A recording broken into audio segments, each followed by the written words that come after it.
एक घना जंगल था जिसके किनारे एक छोटा सा गांव बसा था। गांव में एक साधु रहते थे जो सालों से गहरी तपस्या में लीन थे। उनका एक ही लक्ष्य था, मोक्ष प्राप्त करना।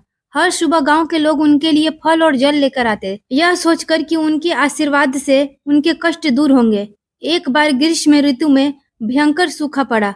गांव के कुएं सूख गए और लोगों को दूर नदी से पानी लाना पड़ रहा था।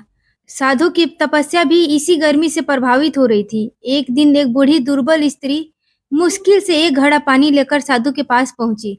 साधु ने देखा कि वह स्त्री प्यास से बेहाल है और कांप रही है। साधु के मन में विचार आया कि यह पानी तो मेरी तपस्या के लिए है, इसे पी लूंगा तो मेरी शक्ति बनी रहेगी। तभी उन्होंने स्त्री की तरफ देखा। उसकी आंखों में निराशा और थकावट थी।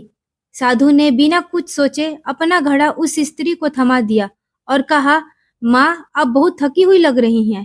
पहले आप इसे पी लें, मेरी तपस्या तो बाद में भी हो जाएगी।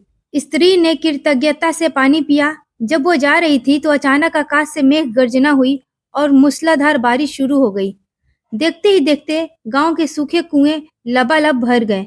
जब साधु ने यह चमत्कार देखा तो आकाशवाणी हुई, वत्स, वर्षों की तपस्या से जो शक्ति नहीं मिली वह तुम्हारे एक क्षण के निस्वार्थ कर्म से मिल गई।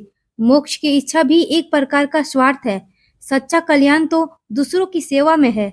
साधु को ज्ञान प्राप्त हुआ और उन्होंने तपस्या छोड़कर जीवन भर गांव की सेवा में बिताए।